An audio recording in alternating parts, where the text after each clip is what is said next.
Prodigy kid from the streets of Zaun, Ekko is a very interesting character. He is a character that just works. From the lore to the gameplay, and from the arcane watchers out there, this is what Ekko does in the game. If you hit him 3 times, damn. If you hit him, damn. If you hit him,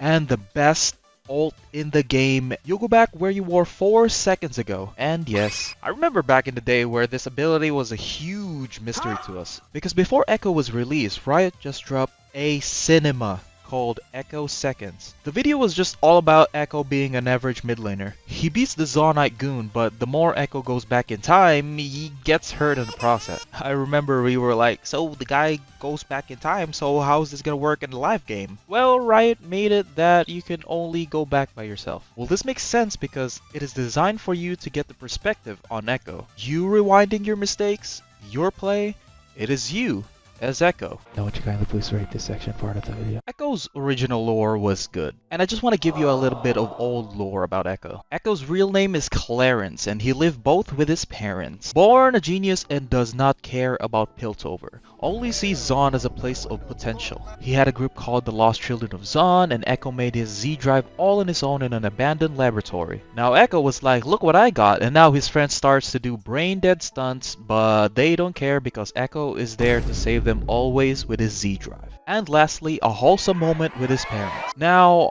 Arcane Ekko didn't do anything different, but rather take the original lore and made it even better. Like how they made the mural of the Lost Children of Zaun and evolved something into now the Firelights. And I just love on how despite of everything, Ekko still cares about his friends. And especially towards Jinx. The part I think is crazy is not how the Z-Drive is finally on Ekko, but the fact on how they won. Okay, so hear me out. Act 3 episode 7 starts off with a world without Hex deck. You can tell Ekko feels like he's not meant to be there, but then he sees the world. And honestly, if Ekko wanted to stay, I would have agreed, because this is the Zaun Ekko always envisioned it to be. A world full of innovation, dreams, and potential. This guy's alive. And this interaction with Powder is god tier. Like, oh, what the fuck? She didn't do anything wrong. And then we get a cool moment of the Z-Drive.